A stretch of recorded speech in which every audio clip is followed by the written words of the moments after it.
Welcome to the final lecture of the semester on the YouTubes. This is the depressing one. We are going to talk about the biomagnification of pollutants and toxins in the environment and how it kills keystone species. We're going to talk about how we're polluting and destroying freshwater ecosystems.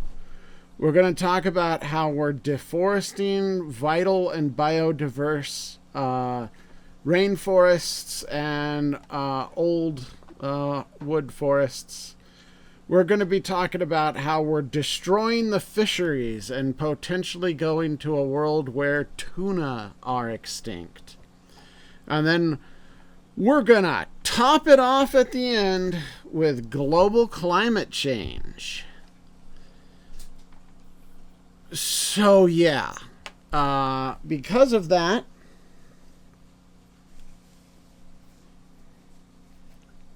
today's critter is Chungus. Chungus is a White's tree frog. Now, Chungus is not going to be super visible during this because Chungus is a little bit shy and it's a little bit bright. So we're just going to give her a little spritz. Oh, Chungus. Give her a little spritz to keep her wet.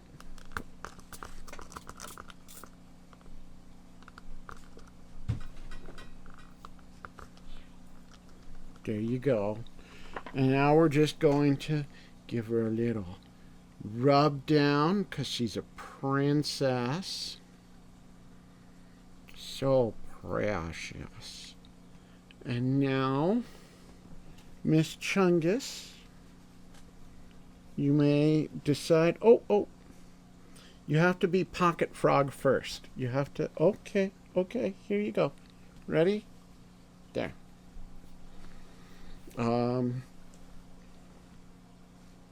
Sure.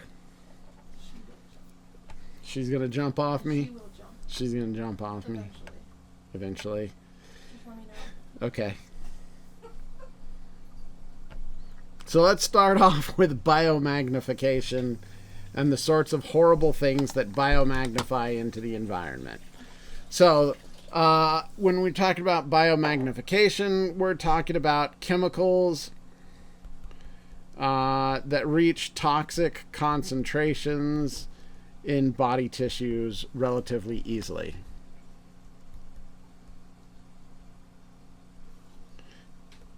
Remember, everything can be toxic. Everything can be non-toxic. There's a certain amount of methyl mercury that you could have in your body tissues and have it have no effect. But it doesn't take a lot of methyl mercury in your body tissues for it to start having a toxic effect. So, we're going to be using toxin here as shorthand for chemicals that build up to toxic concentrations relatively quickly. So, methyl mercury is one.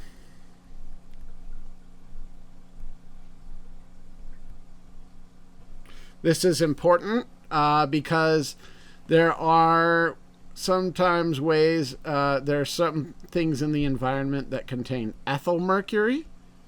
Ethyl mercury is easily passed. It has a very short half-life in the body, and then it is very easily cycled out in urine. So that is not what we're talking about. We're talking about methyl mercury, which builds up in your body tissues to nearly permanent concentrations. It does not get out very easily. So, Chungus, I don't know where you're going to go, but come here. Go into the pocket. You usually like the pocket. Okay. So, methylmercury, it builds up in fatty tissues.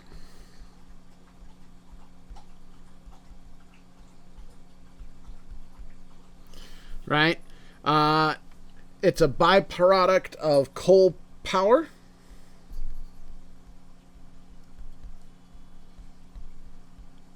So, coal-fired power plants, even clean coal power plants, crank out a ton of methylmercury. It negatively impacts all sorts of things. It gets into the ocean.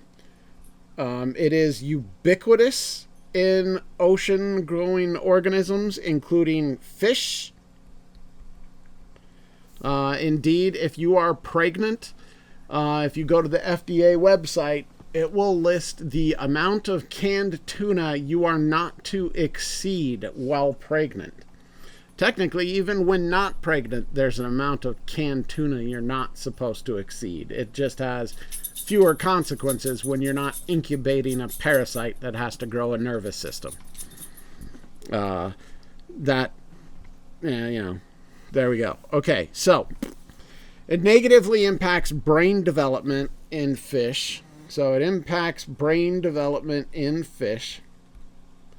Really in anything, but we're talking about in the ecosystem, not so much embryonically. So it impacts brain development in fish. We get a lower mass of fish. Fish that hatch when exposed to methylmercury have lower mass. And they also are easier prey, which particularly sucks. Because when they're easier prey, herring gulls feed on contaminated fish. And the rule on a predator is that it has to eat significantly more than a single prey might work. So when we talk about biomagnification, let's talk basics of the food chain. The producer, the photosynthesizer.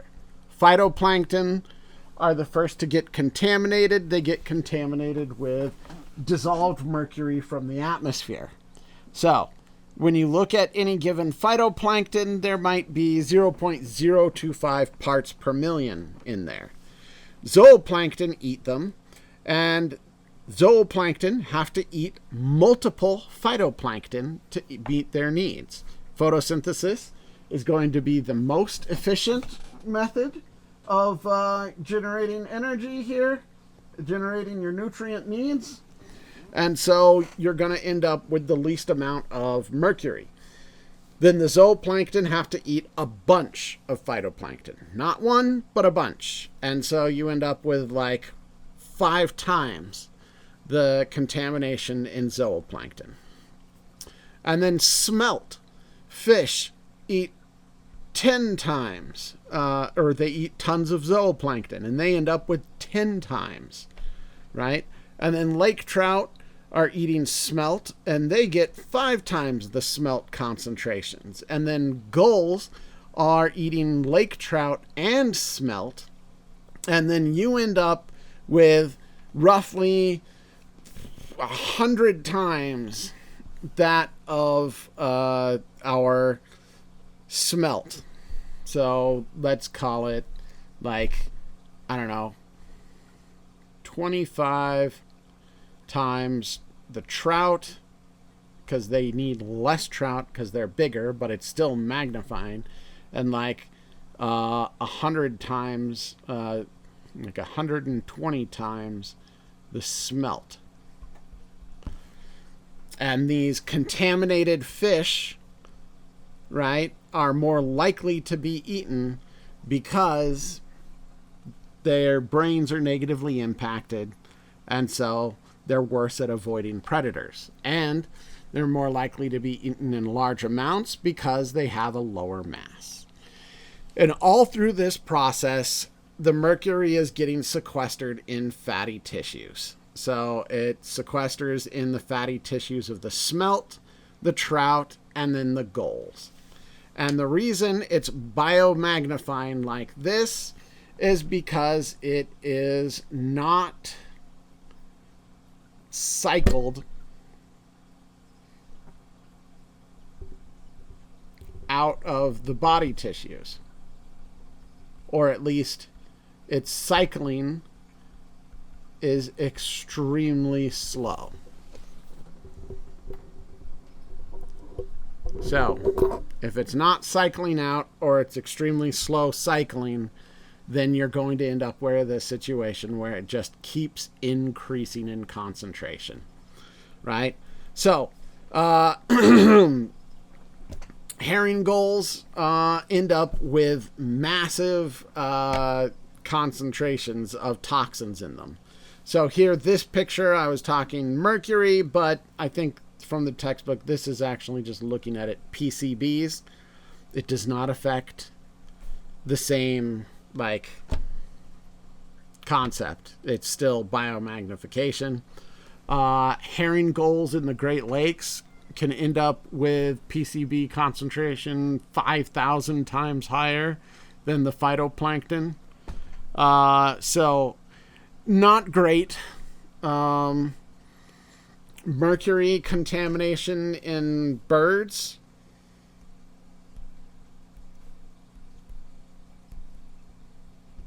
Right? This can lead to thinner eggshells,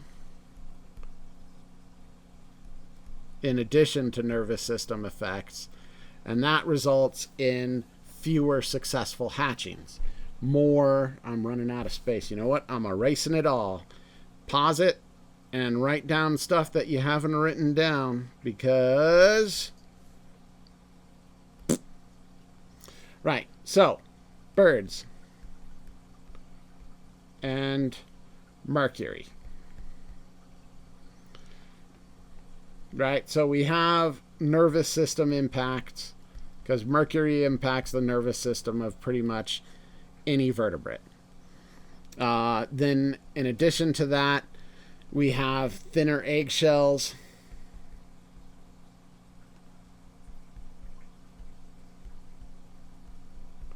And this results in more broken eggs during incubation.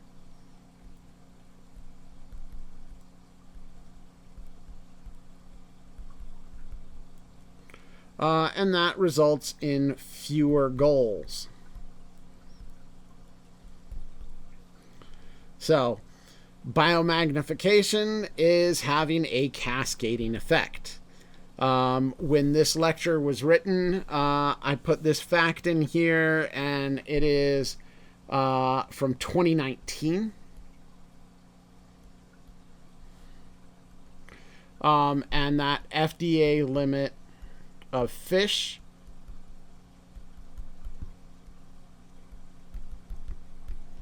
was 8 to 12 ounces per week for pregnant people.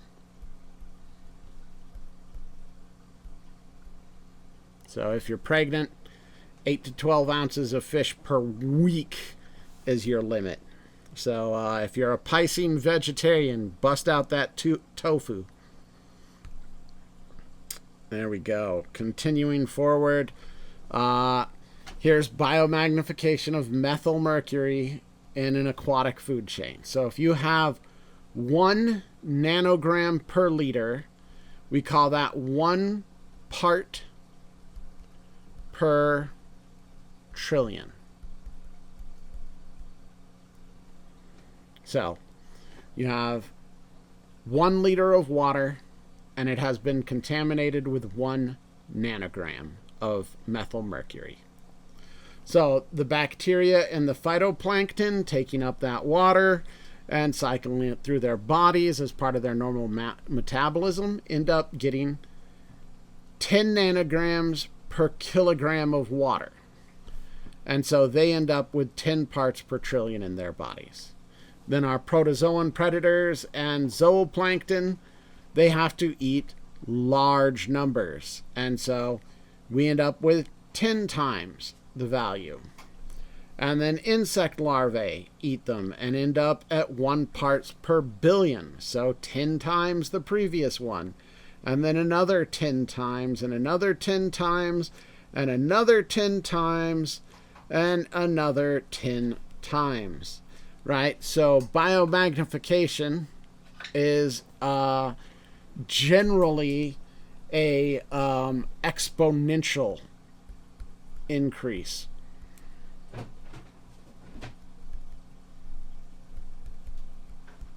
In contamination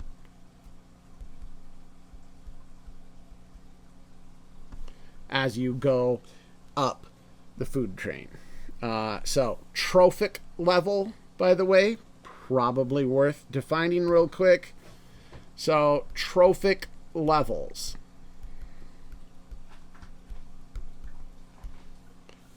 Right? You start with the abiotic environment. And then a trophic level is essentially going through the ecosystem. The classic illustration is a food chain, but it's not so much a chain as it is a giant web of interconnected organisms interacting. But start with the abiotic environment. Then you have the producers. And then you have your primary consumers.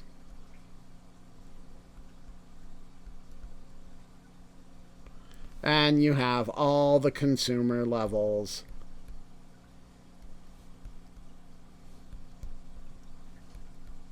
After that,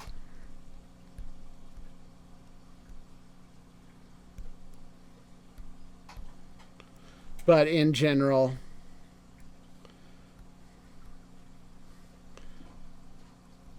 a rule of thumb is each time you go up a level,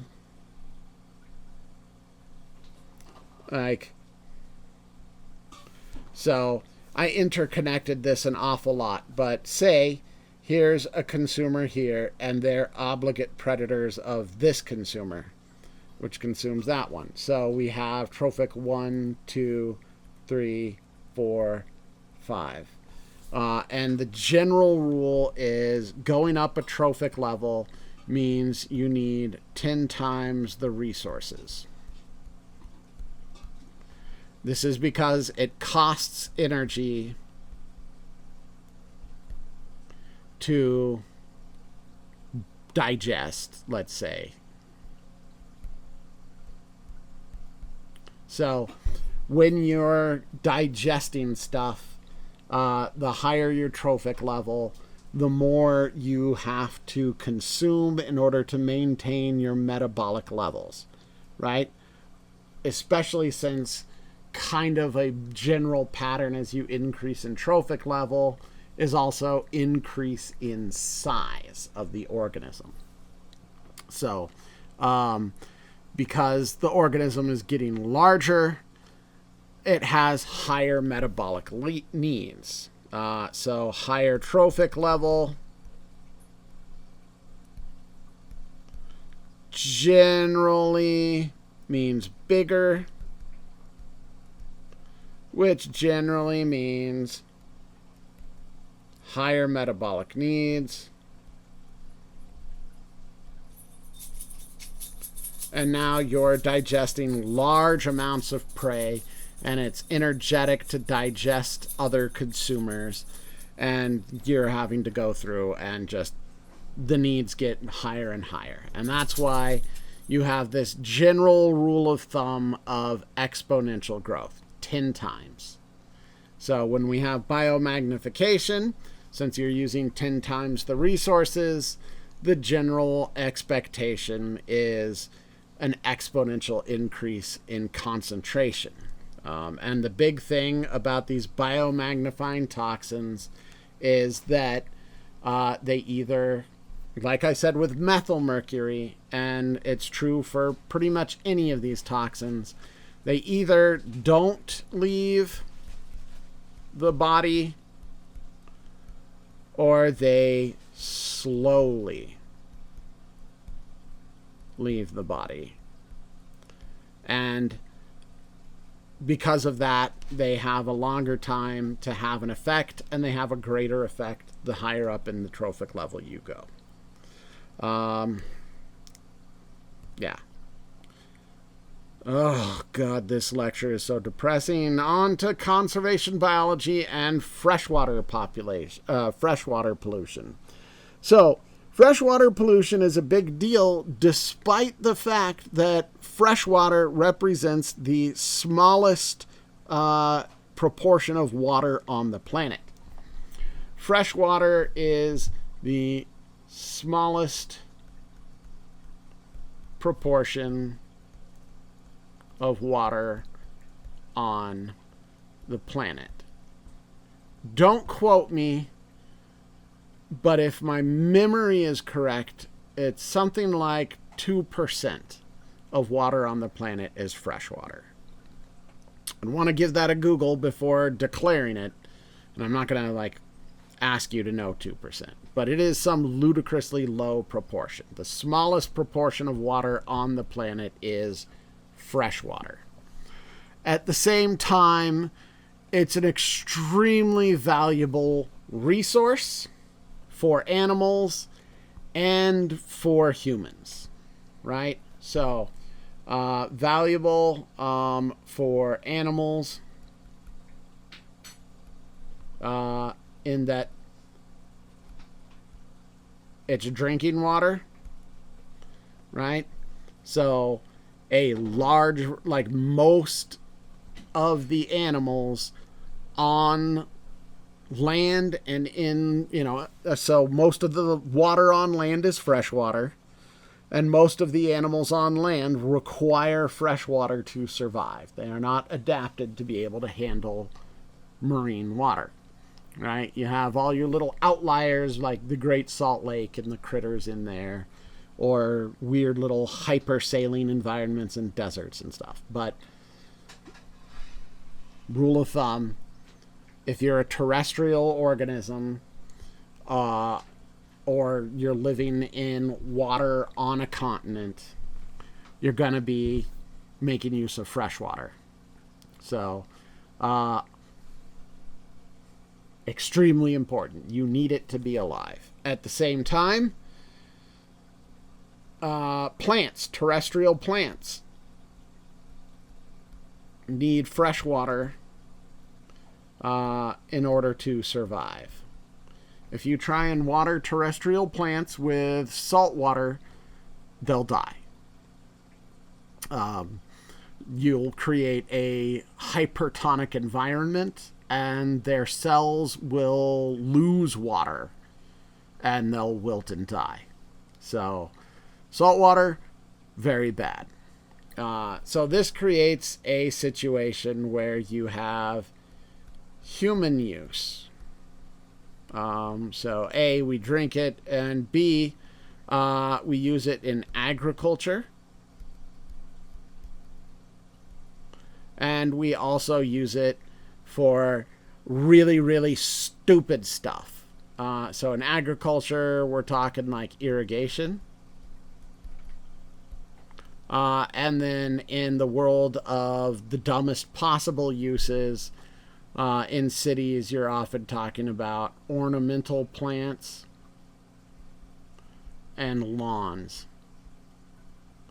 Lawns have got to be the dumbest thing humans have ever devised. Right? I can't even. Grass, especially the grasses that are generally mandated to be grown, are water hungry and drought intolerant.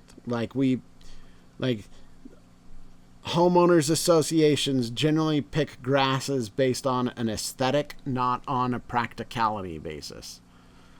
So it's nuts. But you don't necessarily have to know that lawns, HOA enforce terrible lawn policies or something, but human use, agricultural through irrigation, and ornamental through lawns, and then of course direct human use. Drinking, showering, toilets. Yeah, so let's call it plumbing.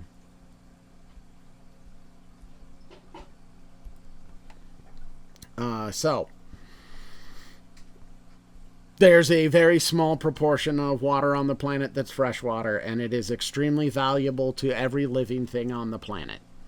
There are two modes when talking about freshwater pollution. Point source pollution is we have an identifiable source.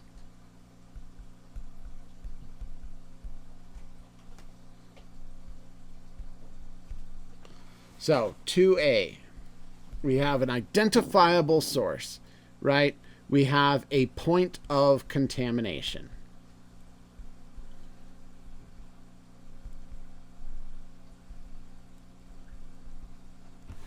Right? This is the easiest to handle, the easiest to regulate.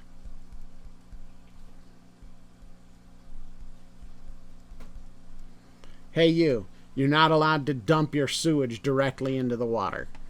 Hey, these are the complex filtering mechanisms you have to put on there. Hey, your water has to return to the water treatment system. Oh my God, you are so cute and I love you so much. Here, let's turn around briefly. Oh, you want to hide. Okay, there's my thumb again. So, point source. Oh, I breathed out. Easiest to regulate. Not too bad. Diffuse kind of sucks because it has no single source. There's no that is where it's coming from. So we're talking runoff. Runoff is when you have pollutants coming off. So runoff can include agricultural runoff, in which case your pollutants are most often fertilizers and agrochemicals, pesticides, herbicides, that sort of thing. So that's agricultural sources. Runoff from lawns and streets. Right here, we're going to have lawns, surprisingly similar to agricultural. See, agricultural, but just, on a smaller scale. And then streets, we're going to have like oils and other toxic chemicals, other pollutants. Oil is a big one. So that's runoff. It's a lot harder to solve diffuse sources of pollution. One of the big things about runoff is that, especially from agricultural sources, fertilizer is rich in nitrates and phosphates. And these are nutrients that are generally limited in freshwater ecosystems. And they can limit the kind of life that you see in them. So a lot of moving stream ecosystems are going to be low nitrate and phosphate just because that stuff gets cycled along with the current. Then you have runoff, and suddenly you have a massive increase in the nutrients there. And so where a stream might have been oligotrophic with low nutrients, algal populations, not a ton of productivity, suddenly all this stuff influxes and you get eutrophication and all those problems with eutrophication that I mentioned. So why is a diffuse source so much worse? Because, pause if you still need to write stuff down, because here comes Erase. When it comes to diffuse sources, political policies are the source of handling that.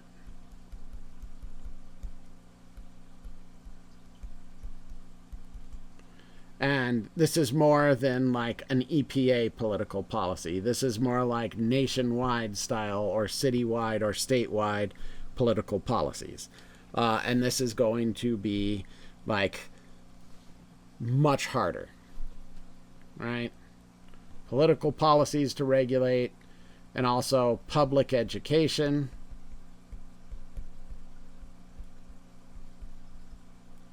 Once upon a time, when people did oil changes, they would just drain the oil from their car into the gutter, or they'd collect it in a pan and dump it down the storm drain. And there have been massive public education campaigns to, stop people from doing that. That's been successful. I don't know anybody who storm drains their oil. It's like kind of a joke now that, if you need to dispose of oil or car batteries, you huck it in the ocean. So it's so rare now that it's a joke. Once upon a time, it was kind of what you did. Okay, so other sources of pollution. So those are the two modes. It could be point source or it could be diffuse. Coal burning is an awesome source of diffuse pollution. And by awesome, I mean great in magnitude and not so much totally rad, dude, I'm glad we have it. So coal burning, right, puts a lot of sulfur oxides into the atmosphere.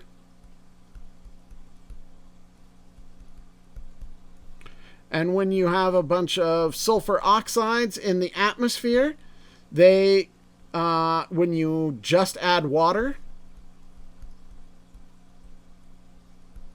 it's this easy recipe for sulfuric acid.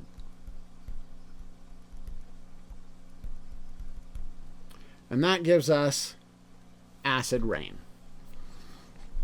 Acid rain was something that the EPA actually had to tackle. It's not as big a deal now. There is still acid rain, and it's a big problem for like lichens and amphibians and mosses. But boy, in the 70s, acid rain was strong enough that it was a huge problem. Even in Rome, if you go there, statues will have like stains coming down the eyes and off of, like any point on the body where water could collect and then drain down from. So those stains are where acid was literally dissolving the marble as the acid rained down. So when it would rain, it would dissolve marble statues. Once upon a time, you could see when there were big storms that had high amounts of acid rain because there was forest kill. So you can thank the Clean Water Act and the EPA for it coming down to levels where we talk about it as a problem and not so much like a huge existential issue for the environment. It's kind of still that, but anyway. Mercury also kicked off into the atmosphere. There's like recapture and filters.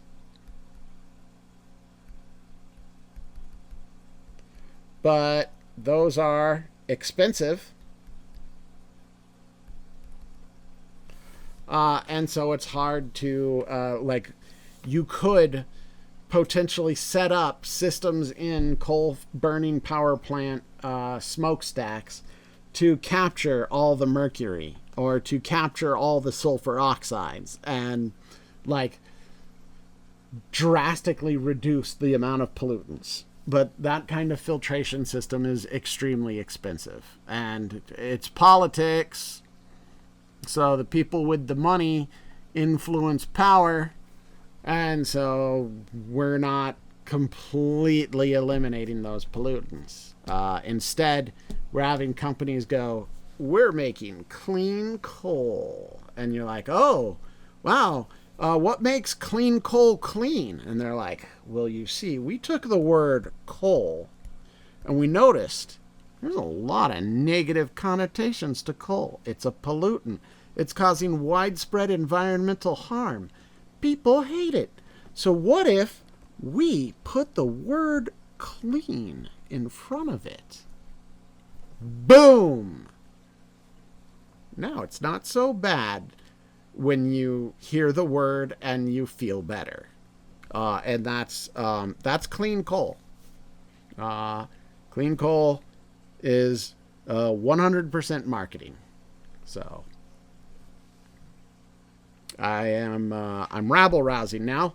Yeah, so acid rain kills like pretty much everything it came into contact. It would result in mass fish kills when you had a particularly large rainstorm, forest deaths, like it was nutty. Statues melt. Mercury causes drain damage.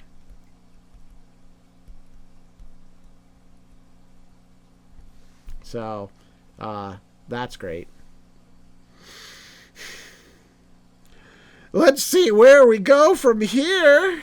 Hold on. I love you. You're so cute. Frog.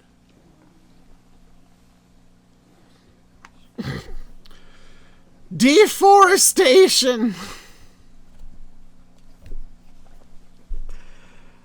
So this is the greatest threat to terrestrial ecosystems.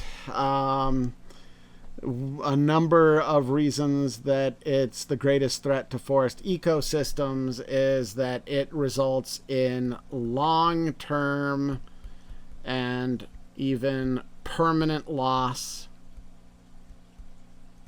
of habitats and biodiversity.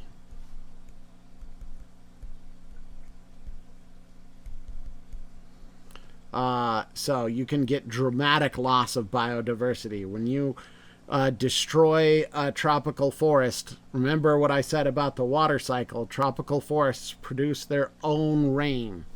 When you clear cut a tropical forest, you get desertification, and you can't just replant the tropical plants. You have to go through succession. So, woo! Habitat conversion is our ecological term for when we end up disrupting vital processes in the ecosystem. So we'll relate this to desertification. So we're disrupting the water cycle. So example, clear cut a tropical forest. You disrupt the water cycle. No forest evapotranspiration.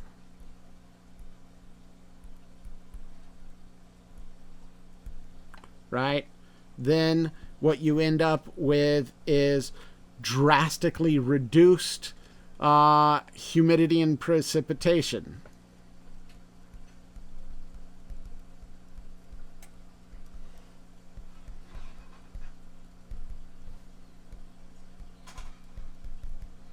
This results in desertification.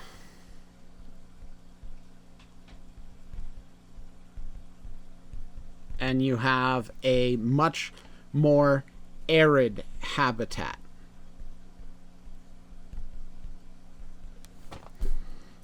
So that's not great. Tropical forests are the greatest source of terrestrial biodiversity.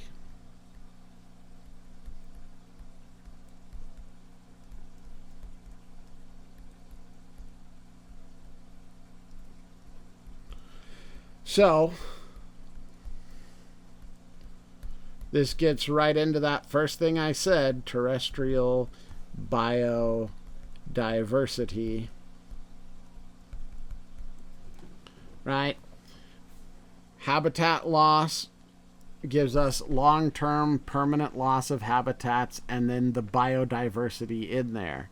So you could result in extinction of populations that are highly fragmented and dependent on their remaining habitats. So that sucks. Eutrophication can occur as a consequence of deforestation. Why? Because, pause if you need to write any of this still.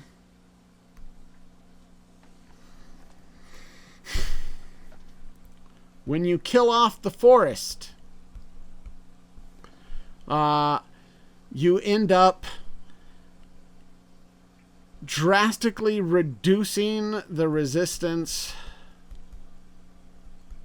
to runoff, erosion, and runoff. In other words, there's more of it. And where does it go to? So you have all these soils eroding and running off into freshwater ecosystems. I don't like you back here. Come back here. I love you. No. I love you. No. Come near you. They run off into freshwater ecosystems.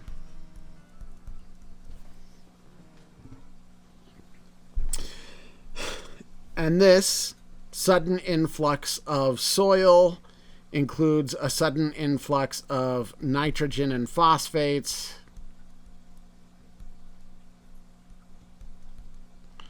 And this leads to eutrophication of that freshwater ecosystem. And then eutrophying that freshwater will often be like a near permanent change, because it's not like that erosion is going to suddenly stop now that the trees are gone. And so you're going to have massive die-offs of the organisms that used to live in that freshwater ecosystems. You'll have algal blooms that produce toxins. You'll have protestin life explosions that use up all the oxygen and kill the fish, and then the decomposers will explode and use up even more oxygen, and everything's gonna die, and it's gonna suck. So, by the way, increased soil erosion means loss of soil for plant growth. So now it's harder for plants to reestablish themselves.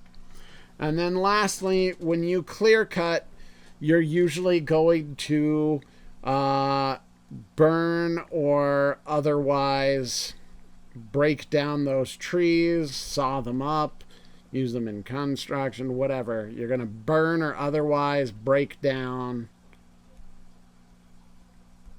the trees.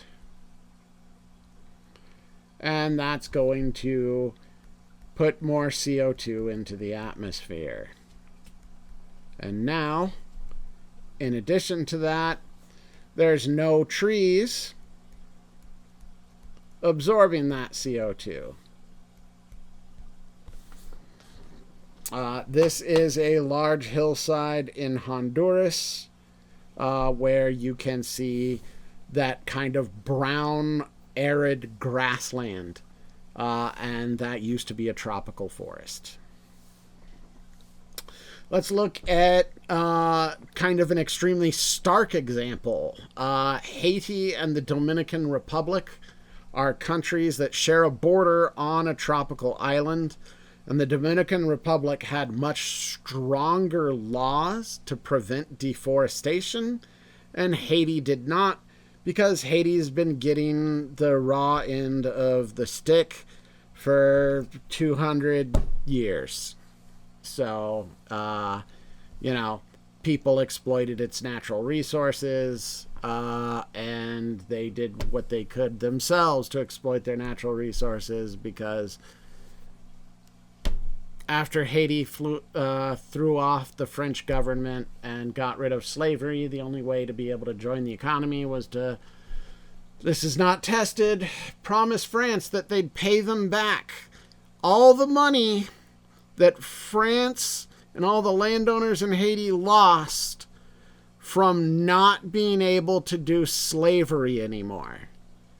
And it was like massive, massive amounts of money. This was like the 1700s, and it was a debt in the millions in the 1700s. It was a ludicrous amount of money, and like they had to pay it or get invaded. And so, like, since then, Haiti's been screwed. The U.S. invaded Haiti and did a military coup and took over Haiti, and then took responsibility because we were like, oh, Haiti, you're doing a bad job with your money, and transferred it over to our banks for safekeeping, because Haiti couldn't do it. And so then we were like, hey, France, how about you forgive Haiti's debt? And France was like, sure. And then the U.S. was like, hey, Haiti, we got your debt forgiven, so now you owe us money.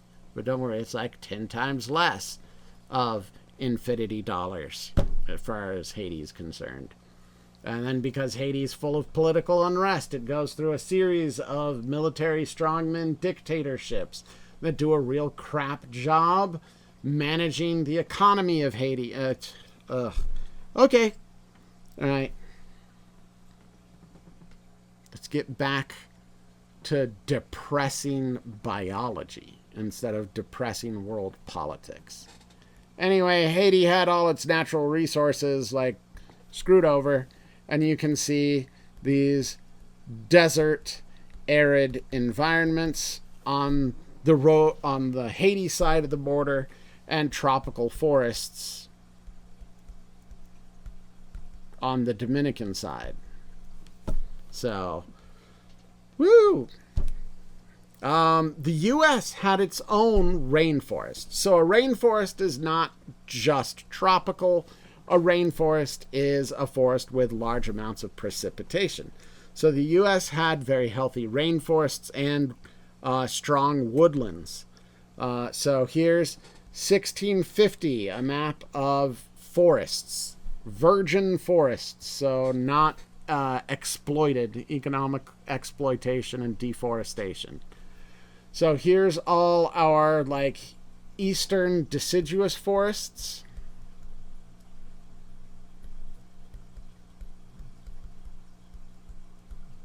Right, here's some tropical wetland action. Here's wetland forests.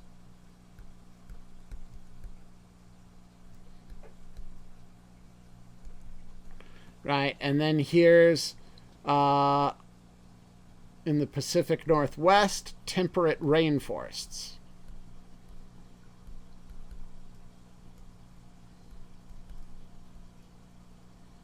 Either way, tons of trees. So this is what we did to it. This is the amount of forest that hasn't been exploited for industry purposes. And if you want to get real depressed, let me erase that big circle and show you that this was 1926.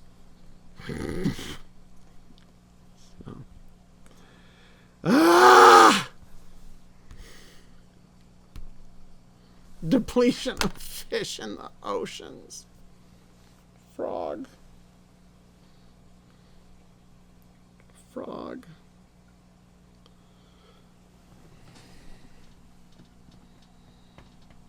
Frog.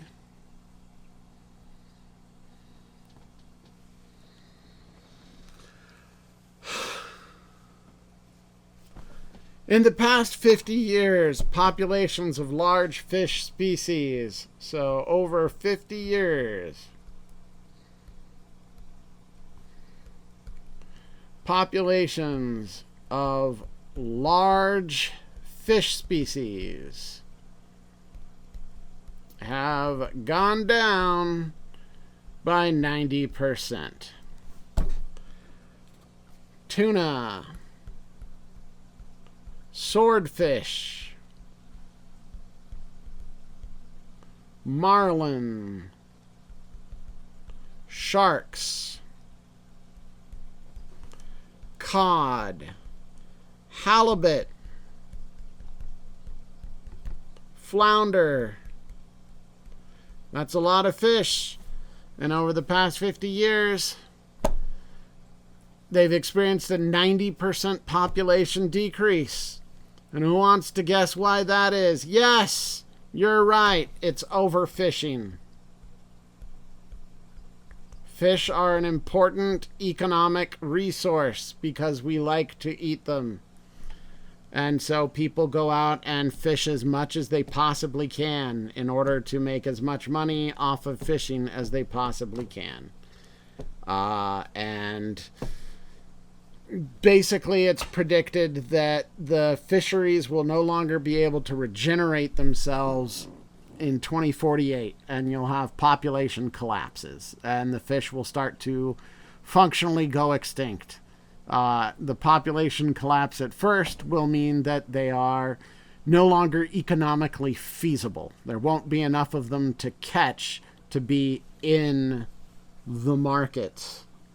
So 2048, we won't have to worry about mercury standards for tuna. It's a bright side.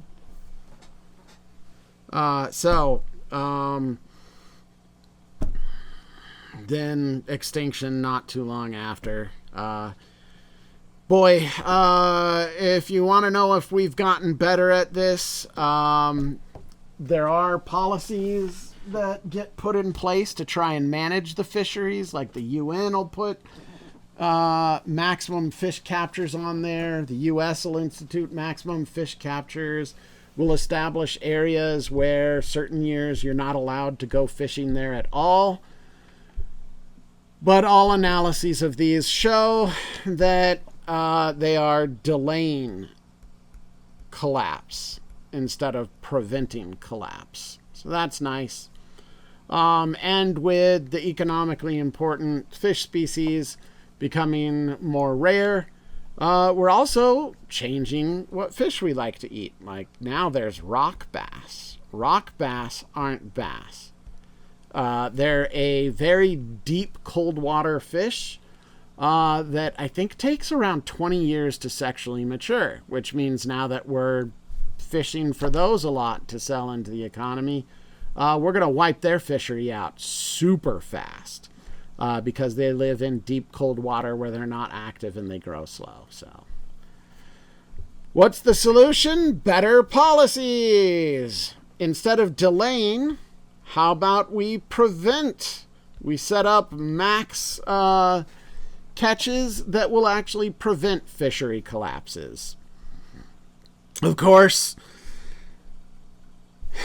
anytime fishing declines, like when we do establish better policies, good fishery policies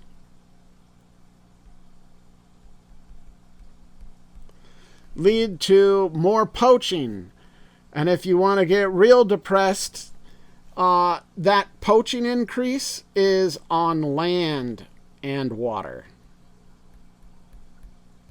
So when we start to reduce fishery catches and start to establish safe areas for fish, and start to approach policies that will actually prevent collapses, you get an increase in poaching of fish, which makes sense, but also an increase of poaching of land animals for food. So like bush meat.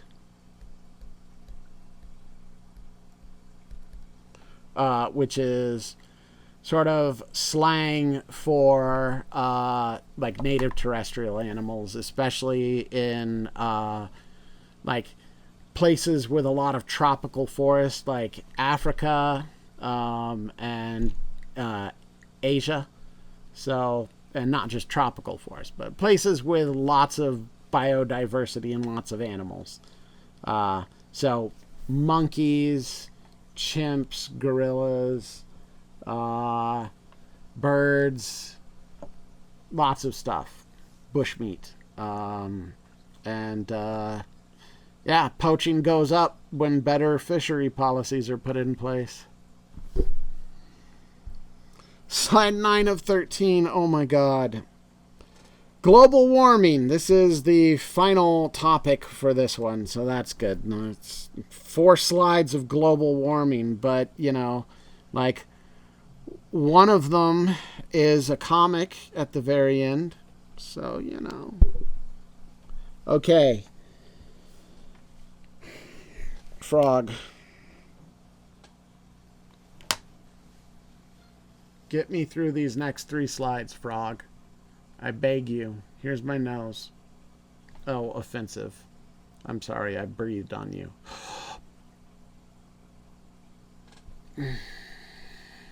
Frog. Just look into the frog's eyes. Just recognize adorable frog. Oh, are you getting dry, little frog? Ready? There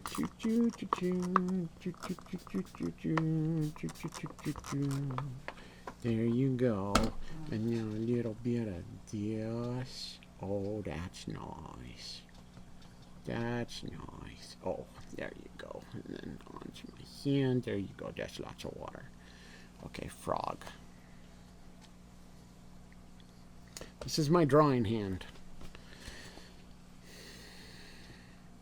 Boop, boop, boop.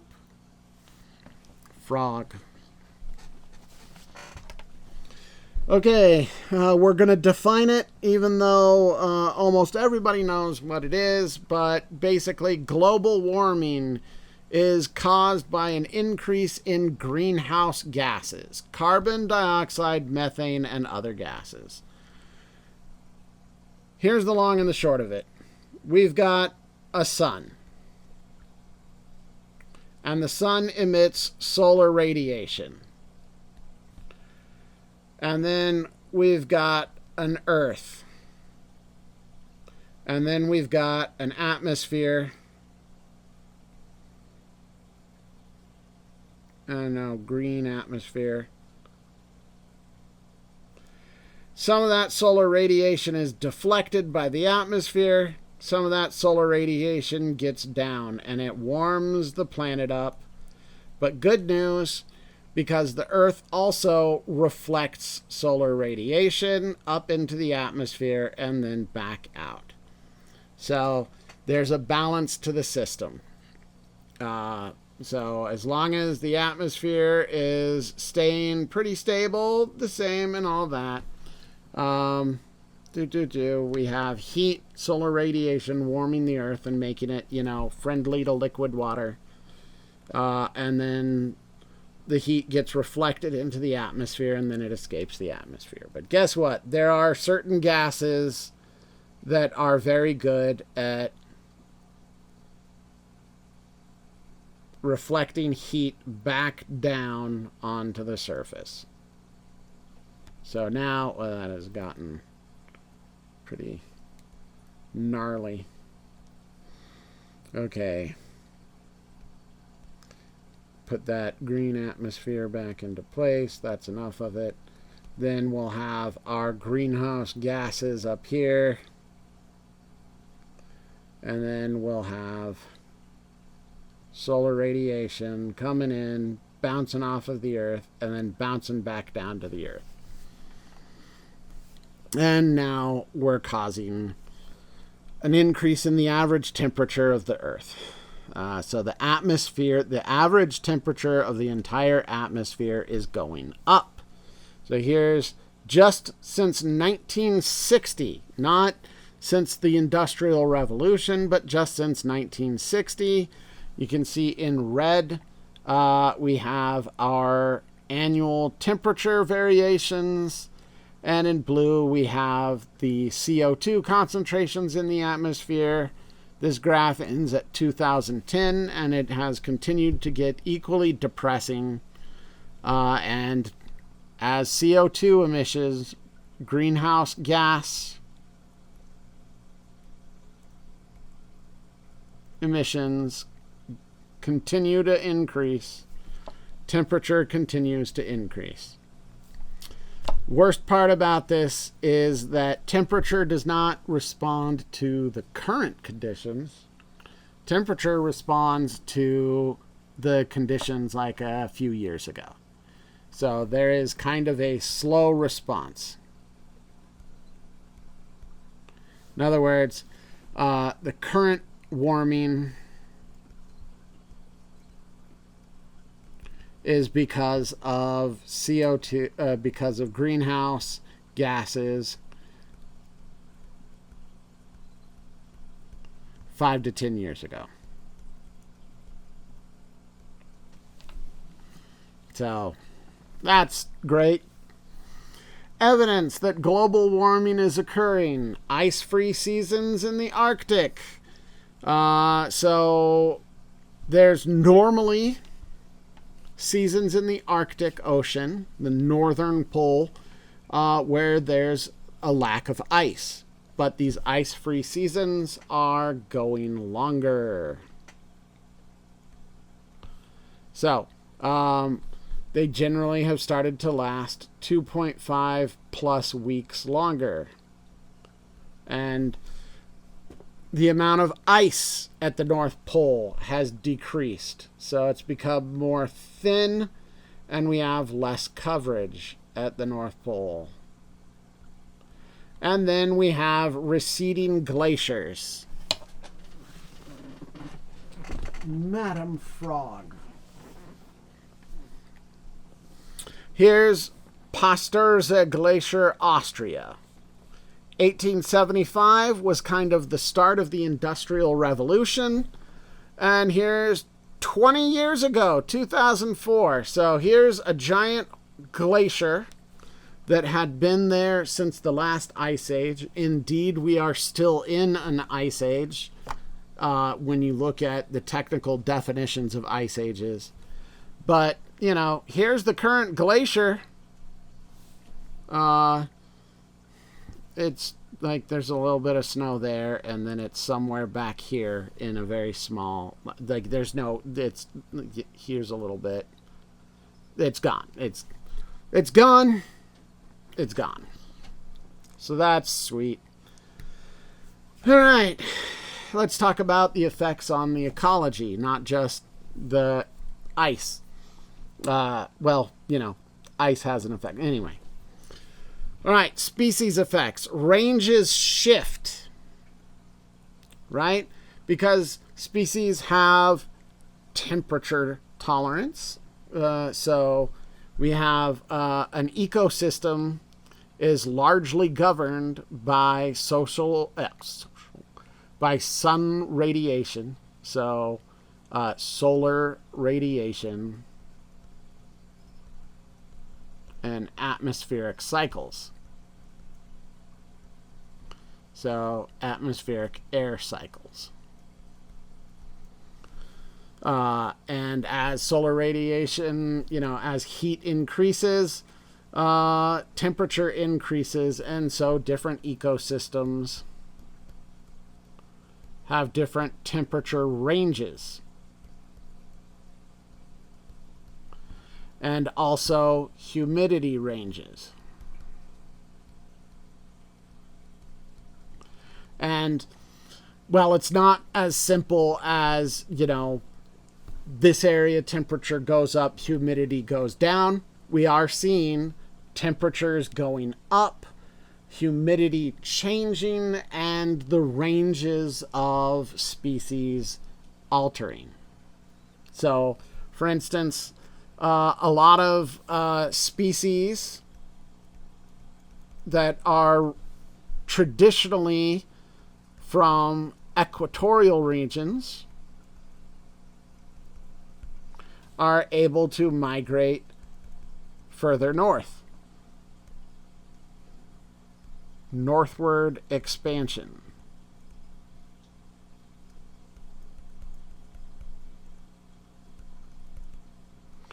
A lot of alpine species tend to have low temperature tolerances. Let's say low heat tolerance. That's probably the easiest way to mention that.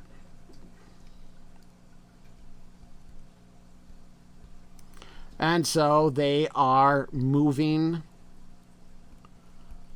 higher in elevation. So these suck. But hey, malaria is moving further away from the equatorial regions because the malaria carrying mosquito is expanding its range. So, you know, there's a bright side.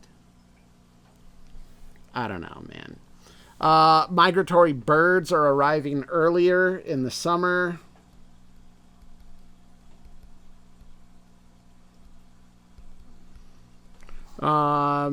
Tree swallows are breeding 9 days earlier these days.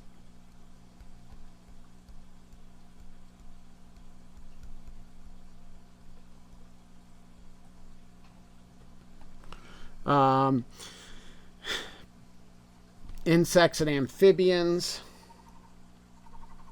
are breeding earlier.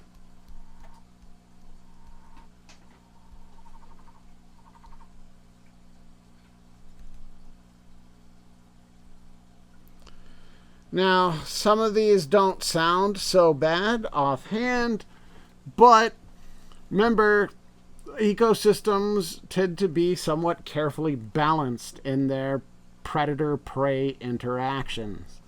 And if animals are breeding earlier and kicking off more offspring, then you can start to throw populations out of balance. And that can suck. How about just like direct horrors and coral bleaching?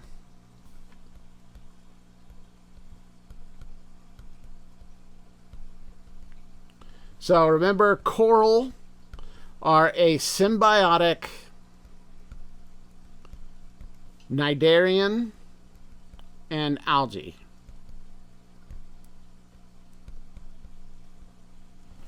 The algae are their zooxanthellae. Wow, that's gone forever.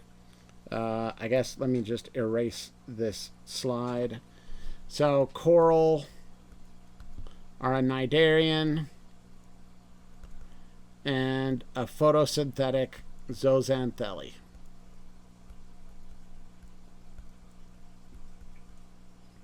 They are obligate mutualists in that they cannot live without each other. And when reefs get hot,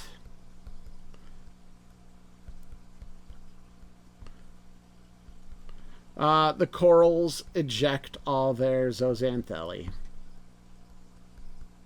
We're not sure why.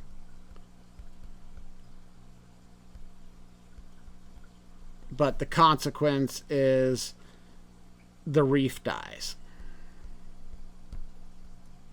And what's left behind is the white calcium carbonate coral skeletons.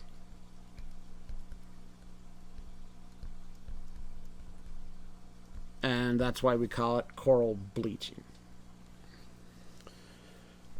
Last slide. What are humans doing to cause global warming? Not what are humans doing? We already did it. What is the consequences for humans? Because,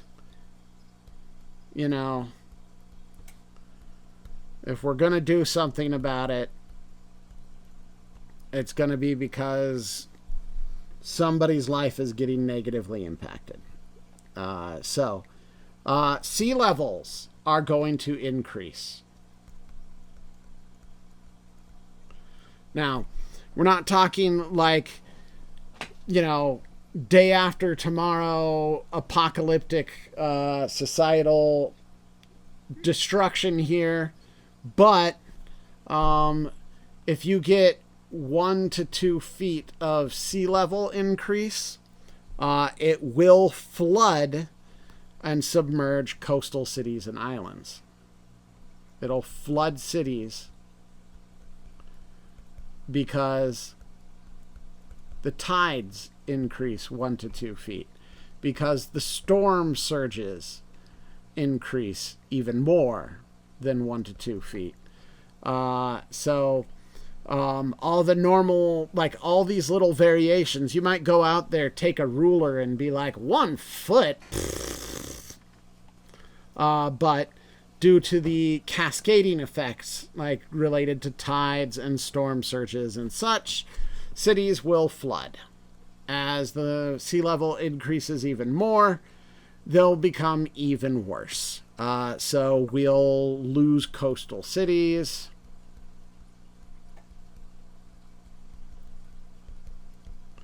We'll lose low islands. There will actually be islands that are submerged and destroyed. All right, so that's the sea level increases. Climatic events are going to become more extreme.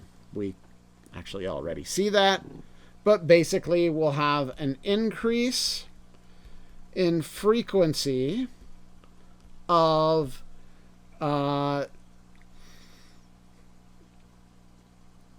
drastic storms, of greater increase in frequency of greater intensity storms. Big storms.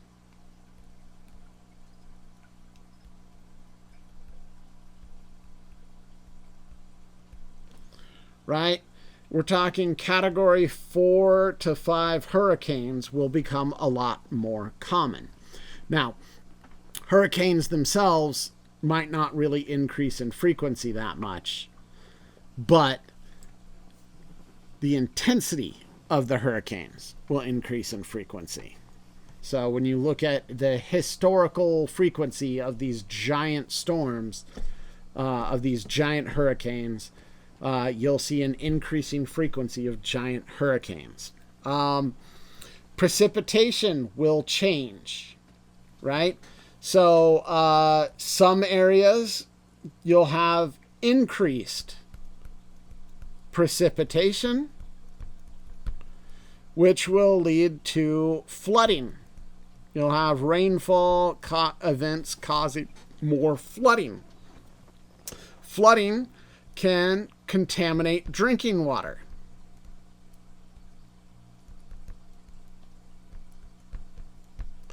At the same time, other places will experience decreased precipitation. Some of the places that are predicted to experience the worst precipitation decreases are agriculturally important areas. The Midwest, the breadbasket, is going to see a big reduction in precipitation in the southern range of our extremely agriculturally important areas. So we'll have food supply disruptions.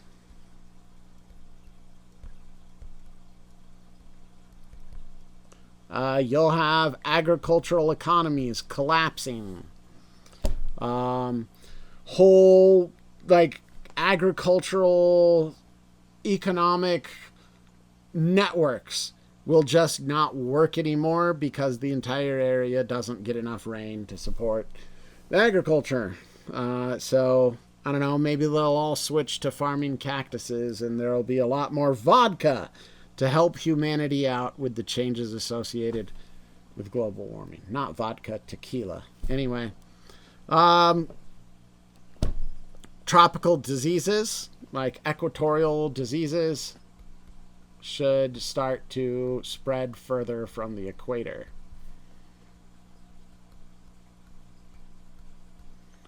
Will spread north and south. So what can you do is a great question that we always ask.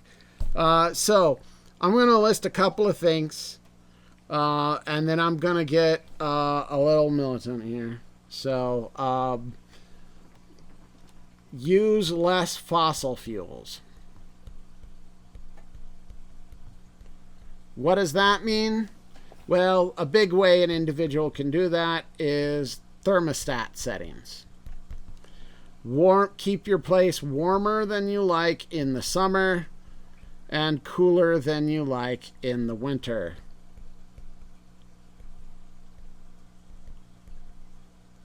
Right? Basically,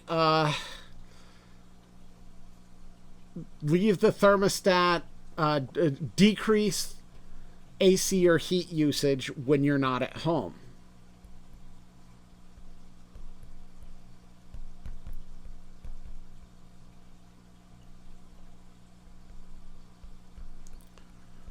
That's one way you could do it. Consider gas mileage when getting a car.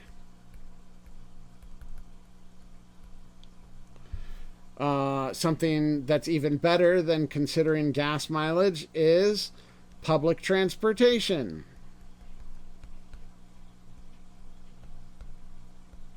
Make use of public transportation where you can.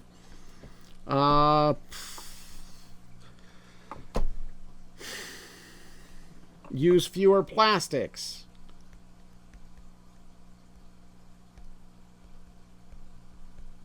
And paper products. Okay. So that's the what can you do personal responsibility stuff. Now, give me a second. Because the fact that we consistently ask this is you're not going to get tested on this. The fact that this is consistently asked and advertised is horse crap. You want to know what's causing global climate change? It's industry. It's industry. It's just industry, right? If I get a Honda Civic, it's going to have a minimal impact. But if we force gas mileage standards, regardless of size of car, like right now, you have, it's a pickup truck. Well, then sure, get 8 miles per gallon. I mean, we wanted 46 miles per gallon, but it's a pickup truck. And now everyone owns an F-150. The F-150 is the highest selling vehicle, not truck, vehicle in the U.S. And Ford loves making them because they're a truck. So they don't have to meet gas mileage standards near as much. Power plants love to lobby for exceptions for certain things. Industries that pollute. Hey, you want something fun? We have a cap and trade system for carbon right now, where if you are a company that makes a product that would, as a byproduct of making it, or if your product would produce greenhouse gases, and you produce a few less greenhouse gases. So hey, let's talk Tesla. They make electric cars. And so they tell the government, we make cars.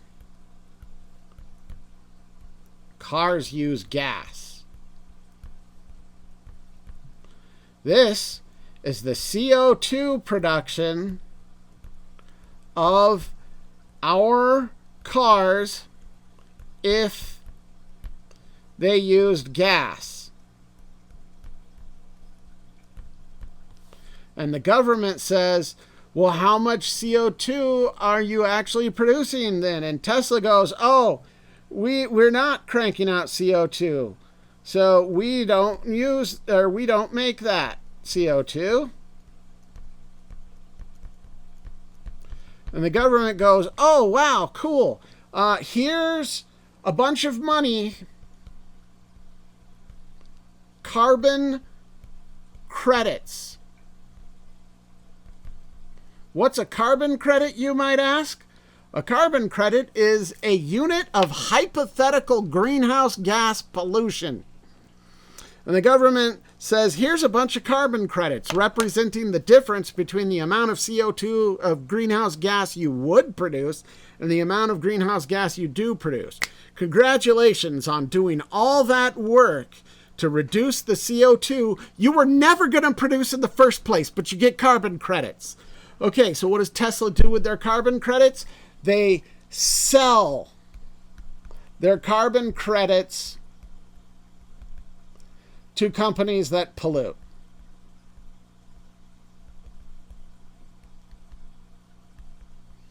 And what does that mean? That means that this company that's going to exceed pollution standards goes, oh crap, the government's going to fine me if I go over these pollution standards.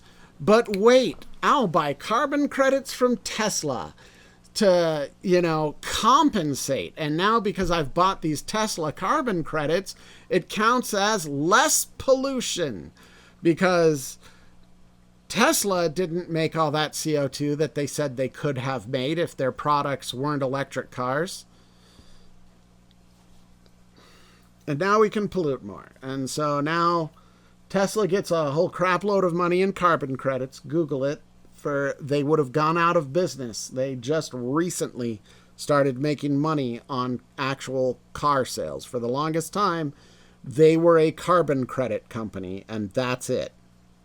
Like, they lost money on cars. If they had to rely on cars alone, they would have gone out of business. They made all their money on carbon credits. I am incensed. We're done with tested information. I'm just ranting. Vote. That's the last tested information piece. Vote on people who aren't sycophantic corporate suckling politicians that are interested only in re-election. Vote for someone with integrity. Who's that? No one knows.